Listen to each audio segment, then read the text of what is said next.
Okay, well, welcome everyone. It is 4 o'clock on the East Coast. It's 1 o'clock on the West Coast.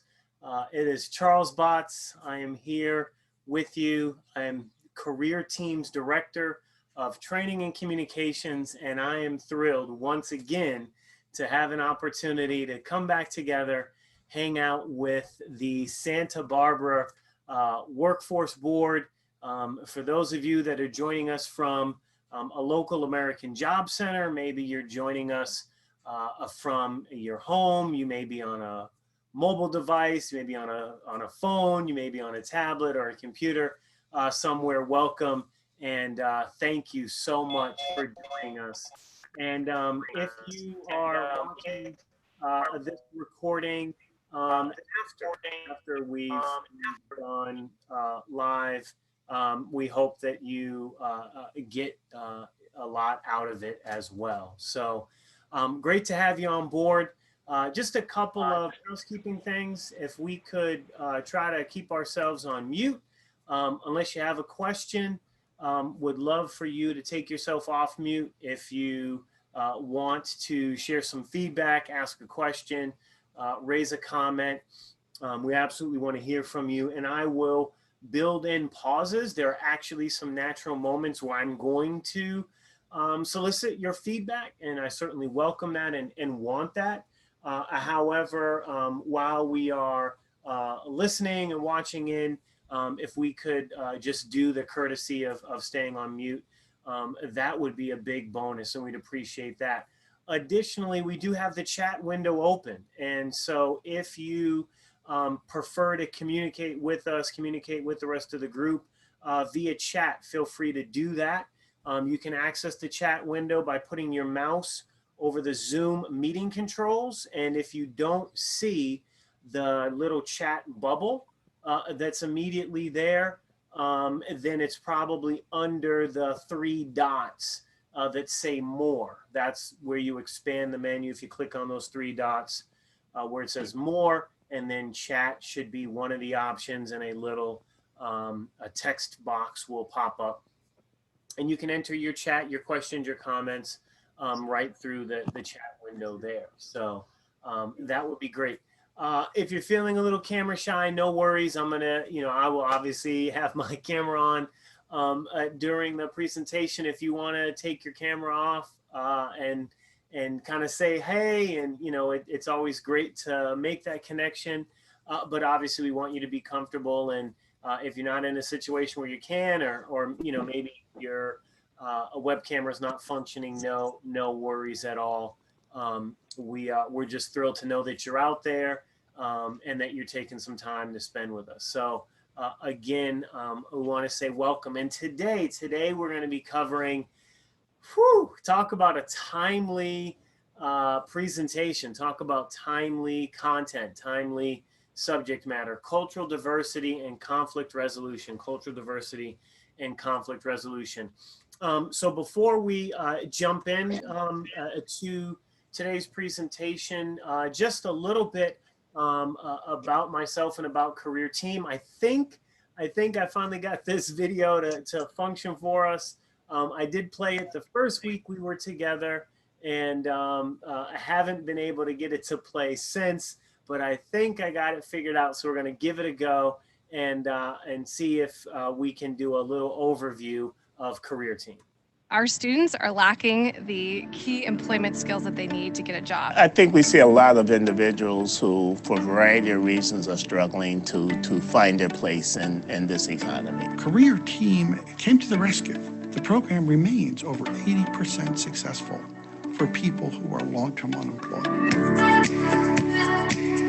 Career Team is extremely special because they satisfy specific need, especially when it comes to individuals who are living below the margins. I fell in a situation where I needed some assistance. They instilled something in me at a time that I needed it the most. Career Team helps us to bridge that gap and provide that hands-on direct service to those individuals to connect them with the skills that they need in order to be successful. So it both provides training and support, but also it's a way of enabling the job seekers to really track their assets and bring those forward to employers. Through the Career Edge platform, we've been able to touch 22,000 youth. Youth are able to create their own digital platform and search for jobs and find out what interests them. So what I like about what Career Edge is doing is they're giving students a format to look at and say, okay, I just have to plug in, sort of a plug and play, and it's important for employers to see that. We feel like it's very creative in its format. You get different options on how much you want to add, how much you want employers to see.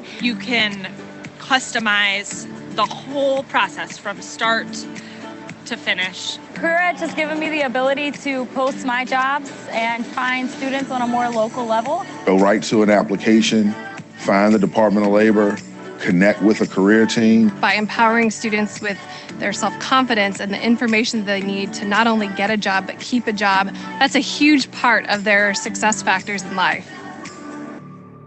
All right, so we are Career Team, and I appreciate you indulging us. I think it is just helpful to kind of get that background as to who we are, what we're about. We are a direct service organization. We are not full-time content writers.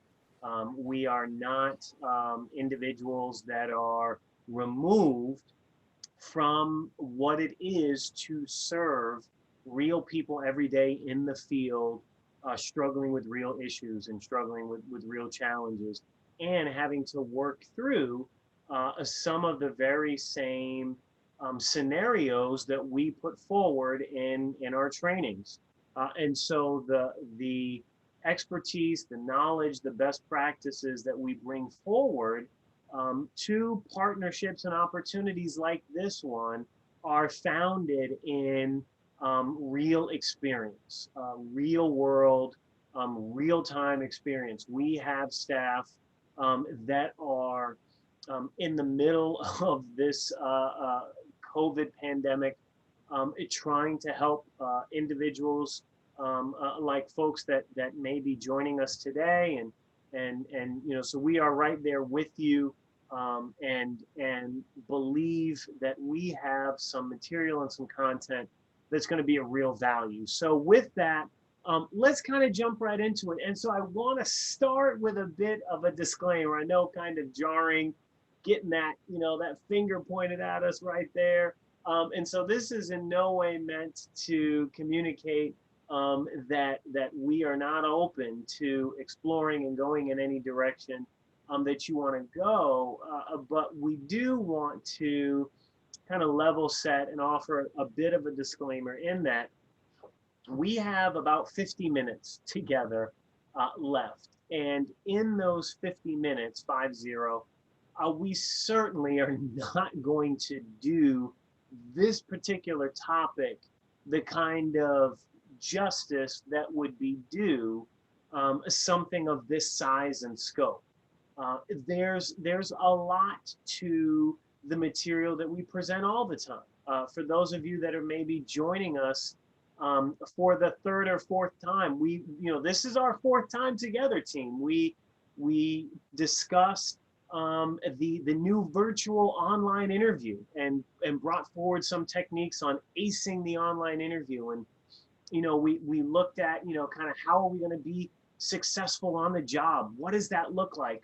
Sort of forecasting and putting ourselves in a position where, all right, now that I'm employed, now that I'm back at work and finally in a position where I can provide for myself and my family, how do I grow? How do I be successful? And then last week we looked at time management. One of the real challenges, I think, for all of us is getting the most out of the limited time that we have, with time being the most limited resource. It's not money, it's time. Time is the most valuable resource. It's the most limited resource that we have available to us And in those subjects and those topics, we certainly could have done more than the hour that we spent together.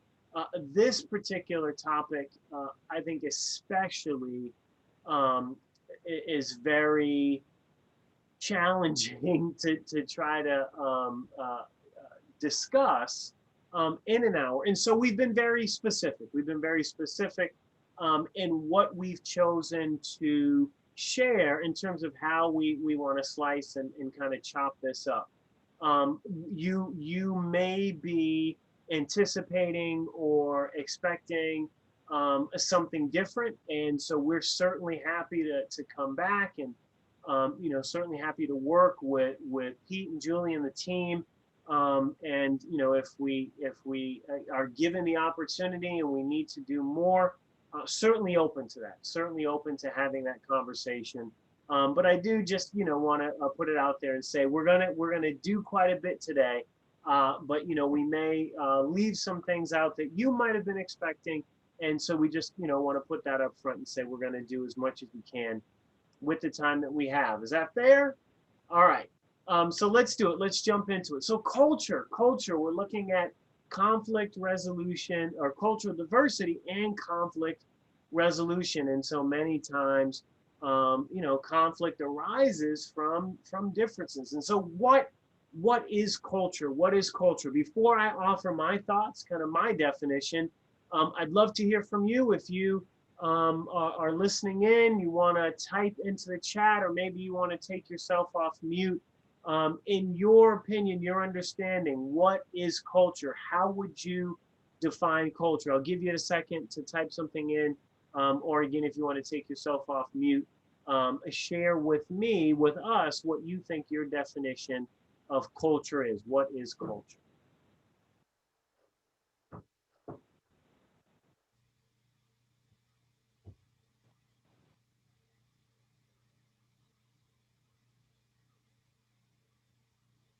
Okay.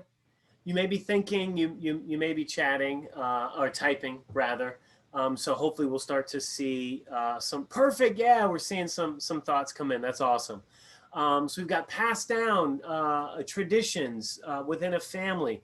It's one's background, wherever they're from. Absolutely great thoughts there, and others may be coming in. It's a set of behaviors. It's a set of behaviors, of practices, of language that are associated with a particular group, And so you can have culture differ within even, what you might consider to be kind of larger groups. There's the United States of America, but absolutely there are subsets, there are sub cultures. There's sort of the culture of the US, but there are cultures even within groups that are even what would be considered kind of native born, and so here we certainly have depicted some indigenous folks, but even for individuals who maybe don't share an ancestry with the indigenous peoples that have been here, your ancestry may go to the European colonials. Your ancestry may go to formerly enslaved individuals. Your ancestry may go back to other heritages that immigrated rather to the US. So there are cultures even within what might be considered a larger culture. And so culture, again, is predominantly defined by our behaviors, by what we do, our interactions. So that's an important term. We want to put that up front. We got some more feedback. Great. Culture can be our community, the people around us, 1,000%. And so what's beautiful about culture is that you can have culture, and your culture can be something that's shared even if you don't necessarily share ethnicity. You may not necessarily share even common ancestry, but you've established culture because of proximity. This is a group that you're around or you choose to be around. And so you all establish some common practices and that becomes culture. Different customs and social groups. Absolutely correct. That's 1,000% right. When we think about different kind of membership organizations, Girl Scouts, right? There's a culture to Girl Scouts. There's a culture to other membership organizations. If you're part of a fraternity or sorority, there's a culture that's associated with that group. Different cultures within faith-based organizations, and even with it, so like sort of there's Christian, and then there's like, kind of Southern Baptist, and there's New England kind of Episcopalian or Methodist, and so you guys get it. You guys get the idea. A culture it's a set of behaviors or practices developed by the group. So let's look at another term that is going to be a contributing factor to the idea of conflict, that may arise around culture, and that term is ethnocentrism. And just, kind of throw it in the chat. Let me know if you've heard this term, if you've heard it used before, if this is something that you're familiar with. I didn't want to make anyone feel bad, so I put the definition right up there. But if this is something that you've heard before, I'd love to know that. Ethnocentrism. So it's the belief that a single culture, a single set of behaviors, a single set of ideas of practices held by a group. That's what culture is, right? We said that from the beginning. So ethnocentrism is the belief that a single culture is superior to others, to all others, in fact. Yeah, it's actually that comprehensive, that ethnocentrism is this idea that my culture, my practices, my behaviors are superior to everyone else's. And we've got some images here to kind of illustrate that. And the danger with ethnocentrism is that it doesn't always come from a negative place. Many times it's born out of an enthusiasm, a celebration of our respective culture.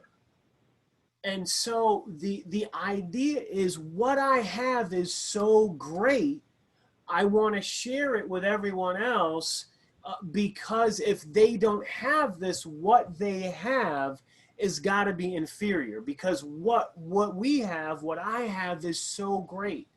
So while there are certainly, and you can see the dangers of it, it's not always born out of a negative place. It is oftentimes born out of a genuine enthusiasm, a genuine affection, a genuine, here's another tricky word, kind of a loaded word, a genuine pride for culture, for our culture. And so as a result of that feeling, that idea of what I have is so great that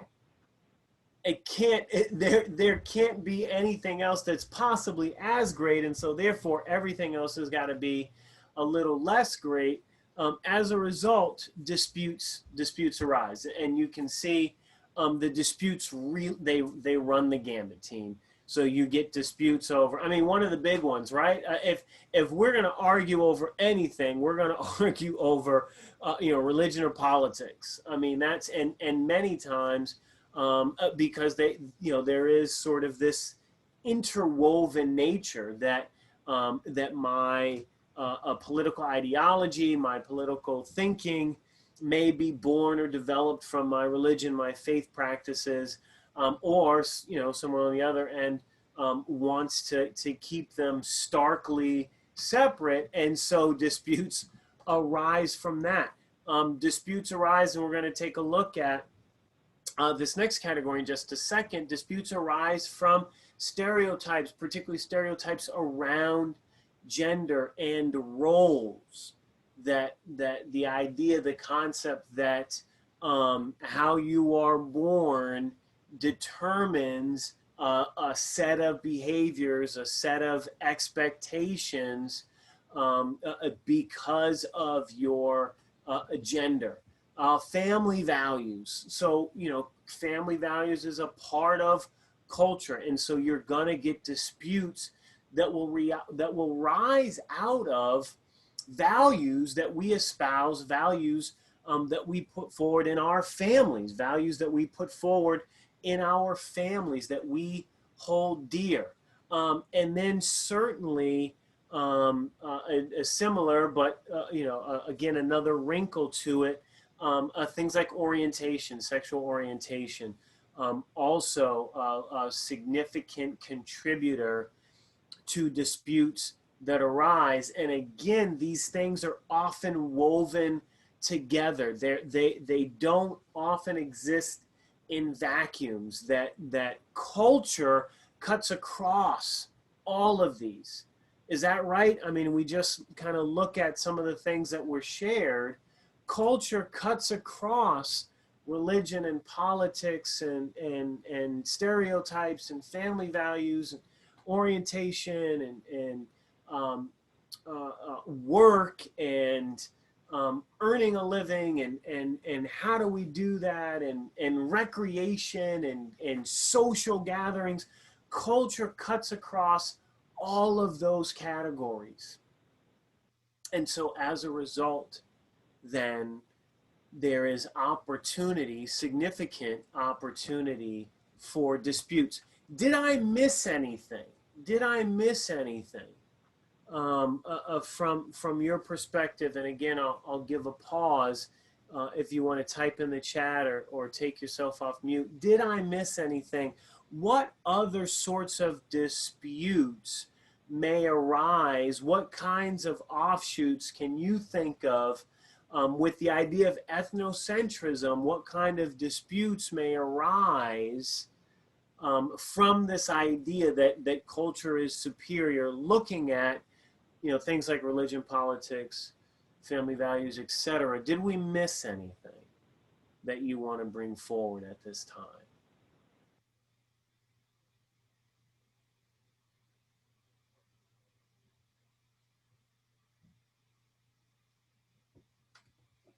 Okay. Well, let it simmer, and by all means, as we're going through, if something, you sort of get that inspiration. Oh, I wanted to say this. Go ahead and again throw it in the chat. We've got that window open, so we can, we can follow up on that. So gender roles and stereotypes. Start with kind of. I think probably a basic definition that we may hold, and that's the belief. That's the belief that specific characteristics and behaviors, we're going back to that word again, and behaviors, actions, things that we do are more appropriate and therefore should be assigned as solely male or female. It's a specific set of characteristics and behaviors that those that hold this opinion believe are going to be more appropriate and therefore solely associated with either male or female.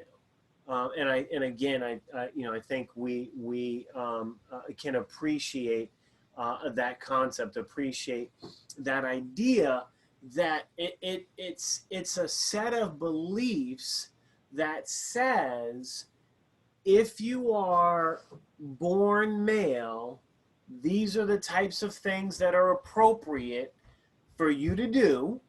And if you are born female, these are the types of things that are appropriate for you to do. And what follows that can be just a host of issues and challenges. But again, what's the thread here? What's the common thread is that many times these beliefs are held within the culture, that the culture reinforces many times these beliefs. Now, here's the interesting thing about this, and we're going to look at some examples and kind of how this is sort of acted out. But here's the really interesting thing, that culture is not static. Culture is not static. What do I mean by that? Meaning culture can evolve.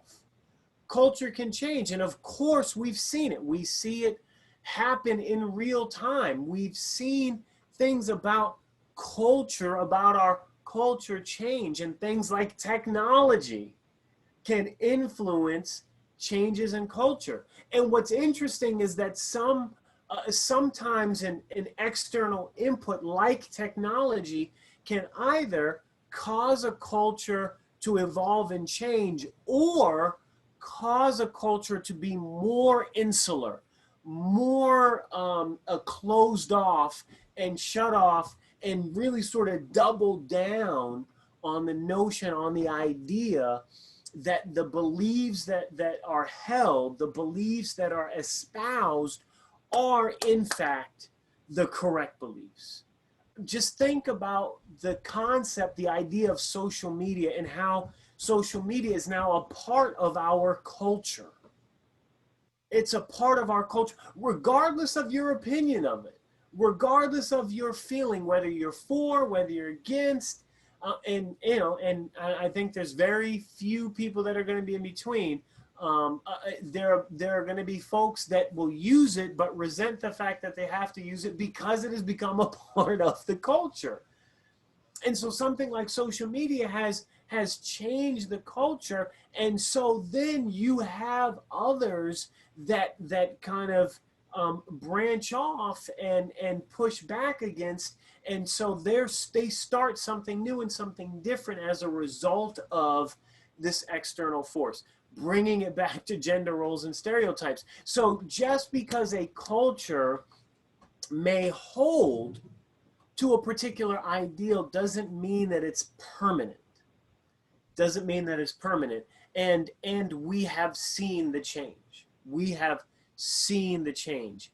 There is more emphasis. I'll speak from personal experience, and we'll proceed as we're doing this.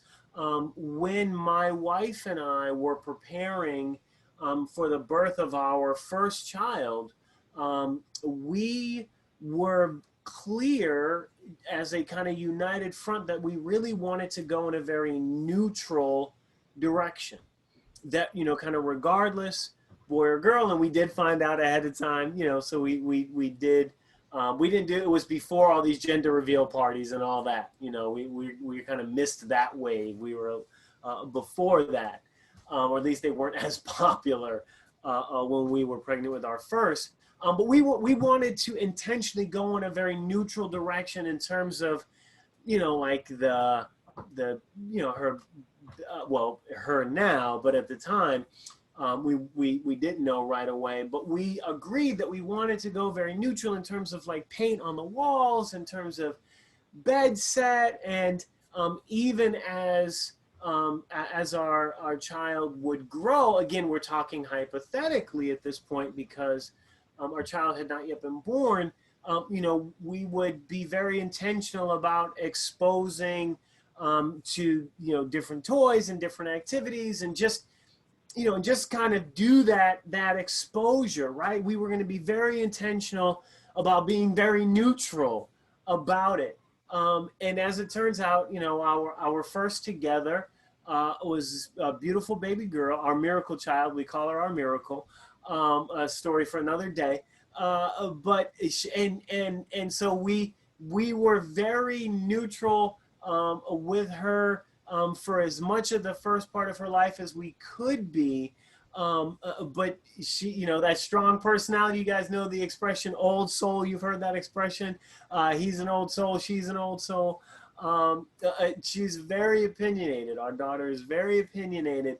And she actually kind of threw all the neutral stuff out of the window, and she is very much into the stereotypical kinds of things that we associate with little girls, with girls. And you know, she loves dolls, and she loves playing house, and pink and purple are her favorite colors, and she's really into unicorns right now. And you know, we did everything that we could to try to go in this, and you know, she is her own person. She's her own person. But so, you know, I say that to say that in the culture, we you know, there's an evolving sense that we want to try to move away from stereotypes, because stereotypes reduce our ability to treat others as individuals when we base it simply on gender. Now, as it turns out, you know, with our daughter, if someone were to apply some of the more stereotypical attributes or behaviors or standards associated with little girls, she would be comfortable because, or they would be comfortable because in some respects she does identify with those things. The danger is we then begin to put folks in boxes and frames, and we don't allow for individuality. We don't allow for people to speak for themselves in their own voice. And that then gets to a place where folks don't feel that they are seen and heard. And when someone does not feel like they are seen or heard, they don't feel like they're valued. And that is absolutely a recipe for conflict, for serious conflict. I think we are all very clear on how that is being played out on a national level right now within our country. Stereotypes create limitations and limited expectations for behaviors based on gender. You can't do that because you're a boy, because you're a male. You can't do that because you're a girl, because you're female. You can do this because you're a boy. You can do this because you're a girl. We limit people. We limit our expectations. And that is a real danger, because you are essentially lowering the bar and thereby placing a cap on what an individual may be able to do. What an individual may be able to do. And this is the case both on the job and while we are searching. While we are searching, because if we apply these stereotypes, we may limit ourselves and our ability to connect and network with a broader base, because we've placed these limited expectations.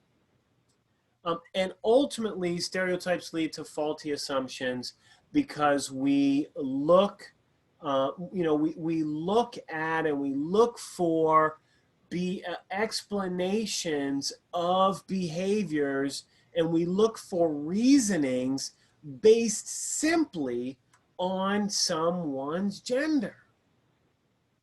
We look for an understanding, we look for an explanation to align with these behaviors that we hold to be specific to gender. And when our explanations don't line up with what the current reality is, we get stuck and we end up in conflict. And so one of the most important things we can do, one of the most valuable things we can do, is to allow folks to be themselves and to give everyone an opportunity to express that in a way that's true to who they are and allows us to appreciate that individual. Give people space to be true to who they are and allow that to be the primary mechanism we use to connect. When we take folks out of boxes, we have an opportunity to form stronger connections because we're open to the different ways in which we may collaborate, we may benefit, we may share commonalities. But when we keep folks in boxes, when we keep each other in these stereotypes, in these roles, bound by stereotypes, we limit our interactions. And so therefore we limit the capacity to truly connect and to build. And that ultimately can lead to conflict. That ultimately can lead to conflict. Thoughts, questions.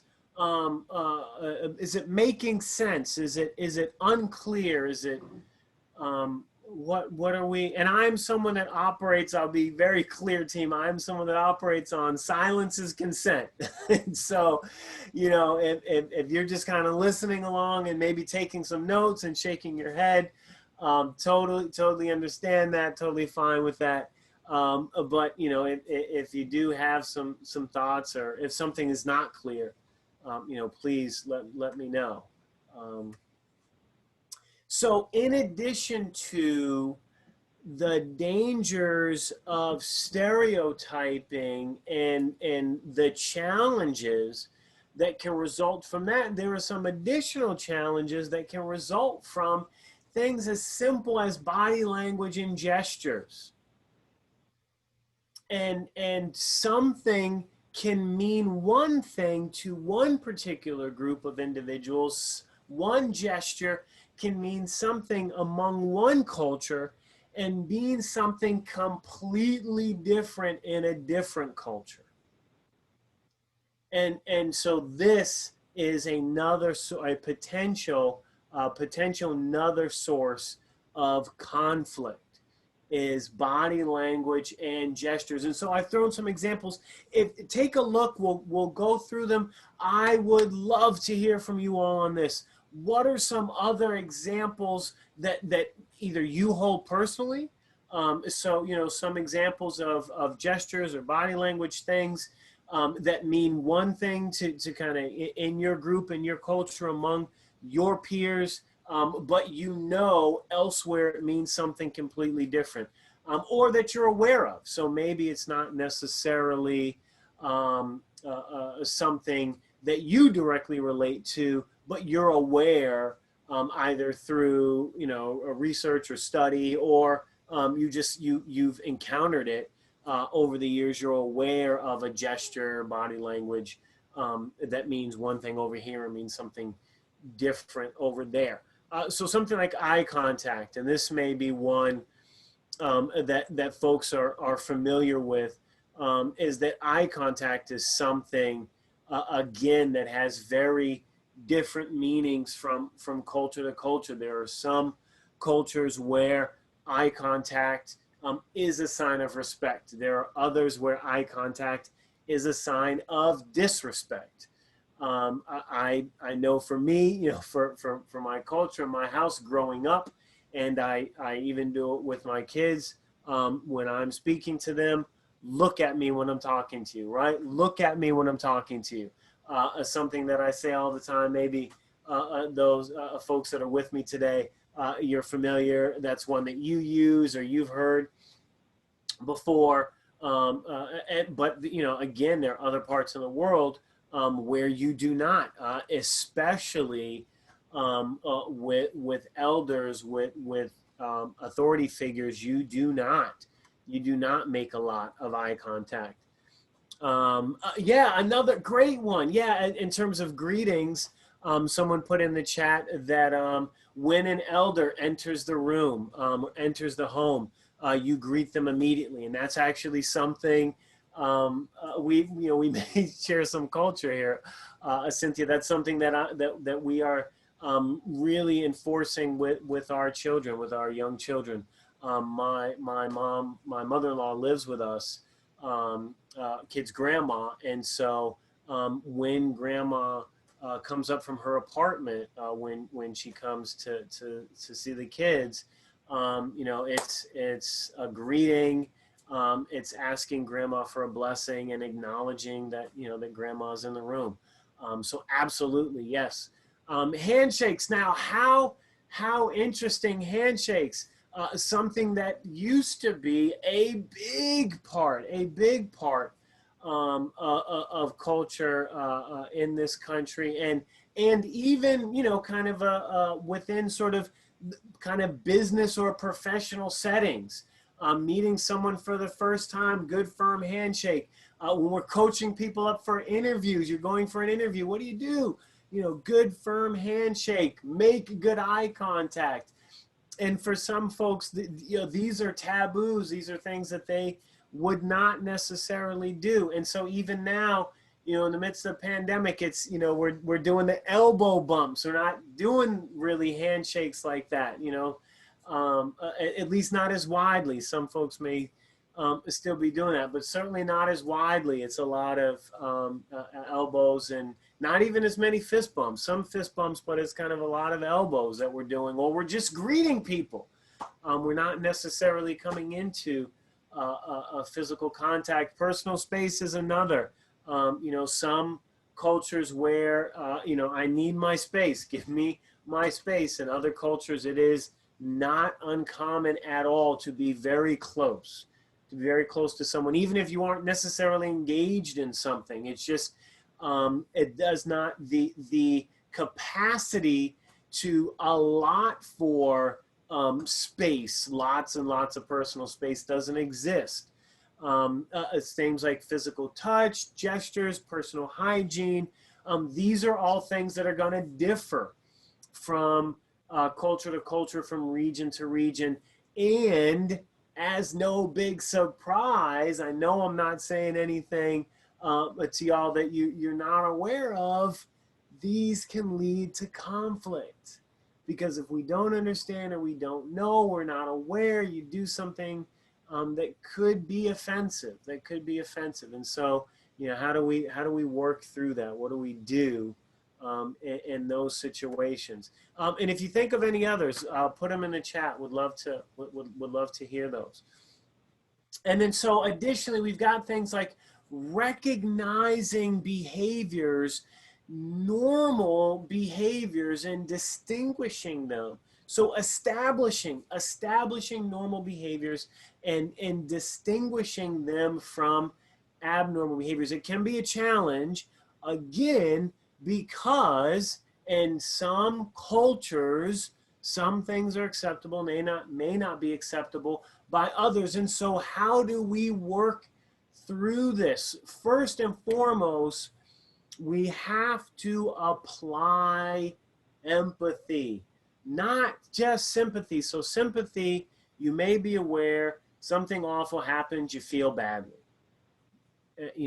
Loss of a loved one, loss of employment, you feel for that individual. Empathy is that you are putting yourself in that person's situation. You're walking in their shoes, you're seeing life through their eyes. And so it's not just feeling bad for them, it's hurting with them.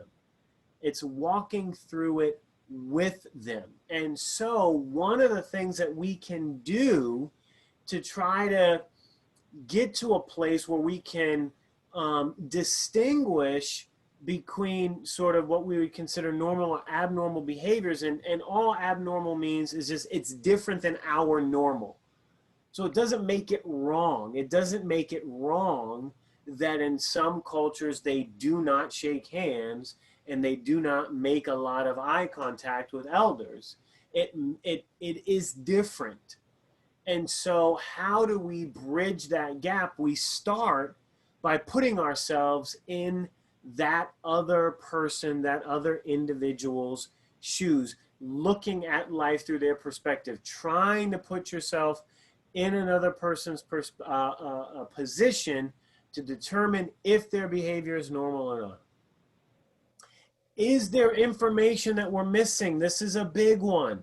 This is a big one, team.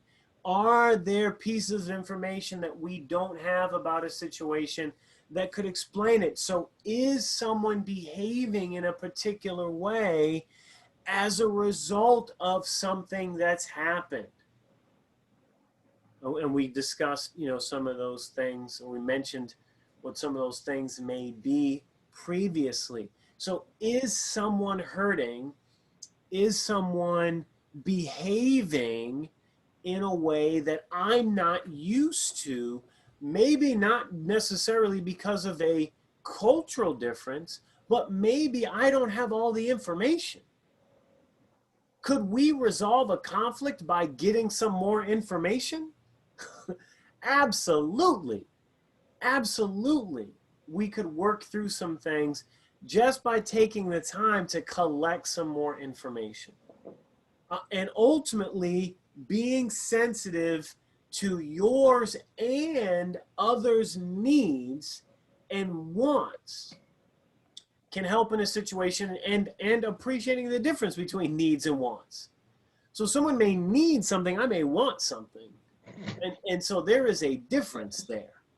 And recognizing and appreciating that difference and acknowledging that difference, that's going to put us in a position to work through the behavioral differences that we may be expecting. And so this takes us to really, how do we start to resolve conflict? So we acknowledge and we appreciate that diverse culture is many times a source of conflict. So how do we resolve it? Well, first and foremost, let's understand and appreciate, and again, remember I said at the beginning that we're taking a very specific path. So understand and appreciate, from our perspective, conflict is often the result of a breakdown in or a general lack of effective communication skills. Conflict often arises from a breakdown in or a general lack of effective communication skills. If we can't communicate effectively, that's many times going to result in a conflict. So if we acknowledge that first and foremost, conflict is most often the result in a breakdown in communication, then resolving conflict is not much more complicated than improving our communication. If we can improve our communication, we can eliminate much of the conflict that we're wrestling with and working through in our homes, in our career transitions, in our career search, and ultimately in our place of employment. And so how do we begin to improve communication? We're going to improve communication by being more accepting, not applying stereotypes, not putting people in boxes, not prejudging, being more accepting. First and foremost, we're going to improve our communication and therefore reduce conflict. We're going to improve our communication by being more attentive, active listening, giving someone an opportunity to get through a thought, and listening to understand, not listening to respond. I know y'all may have heard this before, but team, this is so important that we get this. When we are genuinely listening to someone, we are not waiting for our turn to rebut. When we're genuinely listening to someone, we're also not listening to pick apart what they're saying. When we are genuinely listening to someone, we're listening to understand and appreciate their perspective. And oftentimes, the speaker will know the difference. Because I think if we admit to ourselves, we know the difference when we're communicating and someone is simply waiting their turn or waiting to prove us wrong. That's not active listening. That's not being an attentive listener. We're going to be attentive listeners. We're going to listen to what's not being said. Going back to a couple slides, that body language, those gestures. So what's not being said, listening in between the lines. You may have heard that expression before. That's a cultural expression. Listening in between the lines. What's not being said? What is this person communicating by not verbally communicating? What is their body telling me? What is their tone telling me? Is there additional information that perhaps is being left out or they haven't gotten to yet? So I'm going to listen to what's not being said, and we're going to share in the responsibility for being more connected. It's not just that person or that group's responsibility to reach out to us, and it's not all on us to reach out to someone else. We're going to share in the responsibility of being more connected. We're going to improve our communication by spending more time communicating. And so we're going to get better at it. And we're going to spend more time communicating because we are going to share in the responsibility to make sure that happens. In terms of communication, there's two types. And so we want to make sure that we are improving both our written communication and verbal. We'll look at written first. So if we're improving our communication skills, we're going to improve our written communication skills by first choosing a language that's appropriate for the audience with which we're communicating. We want to keep the audience in mind. So yes, we have to consider with whom we're communicating, especially in writing. Why? Because generally when you communicate in writing, you're not there to explain yourself if something is misinterpreted. We'll look at verbal communication in just a second, but that's one of the benefits of verbally communicating, and even better, one of the benefits if you can be face-to-face is if you say something and it's offensive, you can see the other individual's reaction and you can be proactive about walking it back and, oh my goodness, did I say something that was so offensive? I did not mean to, please forgive me, what did I say? Yada, yada, yada. If you are verbally communicating with someone in a way that doesn't allow you to see their face, doesn't allow you to see their body language, you may miss that, but they still may speak up and say something, and so you can address it in real time. With written communication, you don't get the benefit of that. And so you won't know until the individual's response, whether they respond in writing or they reach out and have a verbal communication, a verbal exchange. You won't know if you've been offensive. And so it is incredibly important. You want to consider your audience always, but especially in written communication, you want to consider your audience.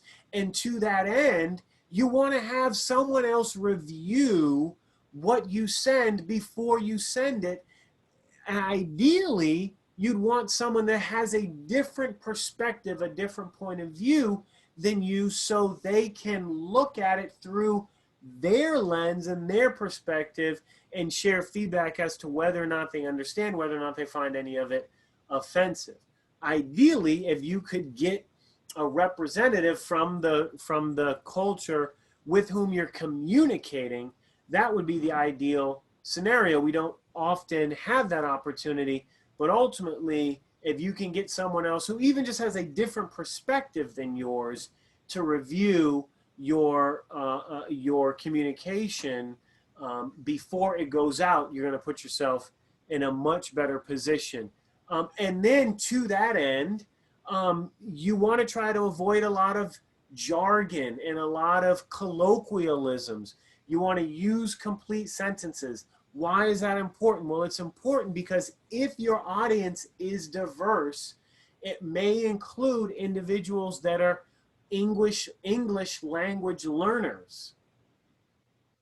And so if someone is learning English, they're likely learning a more formal version of English that may not include some of the colloquialisms or jargon that you and your group may be very familiar with.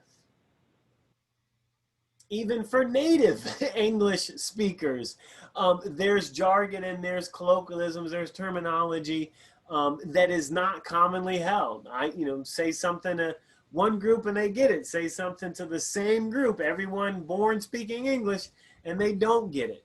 So we certainly want to try to avoid that in our writing, particularly because we don't want to lose folks. We don't want to lose anyone. We want to ensure that everyone is on the same page. And then finally, team, as we wrap up for the afternoon, in terms of improving our verbal communication, one of the ways to do that is to think about how we use I statements and really to try to reduce or eliminate a lot of use of I.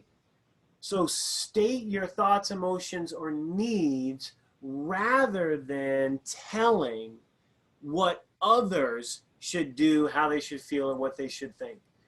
So state your own thoughts. You're stating your own thoughts, your own emotion, your own needs, rather than telling someone else what they should feel, or rather what they should do, how they should feel, or what they should think. What do you mean? Got some examples. What would be an inappropriate statement? I can't believe you did that. I can't believe you did that. I can't believe you did that. Doesn't matter how you say it in terms of your tone of voice, it still cuts. It still cuts. So instead, say something like, can you help me understand what happened? Because I'm not clear. So it's all about how we use I can't believe you did that versus I don't understand what happened. Can you help me? Big difference. You're wrong, as opposed to I see your point. However, have you considered this perspective? The only way that you get to that is if you're listening to understand and not listening to prove wrong. If you're listening to prove wrong, your response is going to be you're wrong. If you're listening to understand, you can say, you know what, I see that. I see that point, I really do. I'd like you to also consider this. Not but. We can't, you got to try to avoid using the contraction but. I see your point, but. When you say but, it invalidates everything that went ahead of it. I see your point, but. I hear what you're saying, but.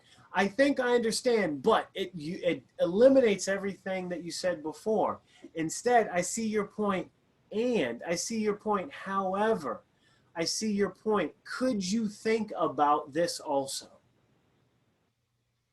No, as opposed to, that's actually, I don't know if that's accurate. That's actually, I think that's actually false.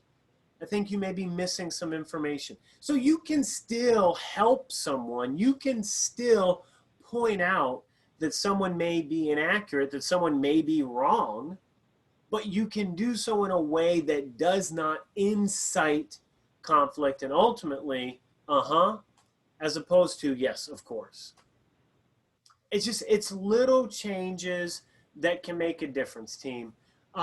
So, I have been talking quite a bit, but I do want to give us, I want to be respectful of your time, but I also want to give you an opportunity. That is it. We are at the end. Are there any questions, thoughts, anything that folks want to share that maybe it could be for the benefit of the group at this time. You guys have been great. I do appreciate it. All right. Well, once again, Santa Barbara, thank you so much for your time and your attention. This is a tough topic. This is a tough topic, but kudos to the board for bringing it forward, and kudos to every one of you that was on with us today to take this opportunity to really push yourself to grow and to understand how conflict can arise from cultural diversity and what are some of the things that we can do to resolve conflict. Thank you guys so much. Take care. God willing, we'll see you again in another couple weeks. Bye, everyone.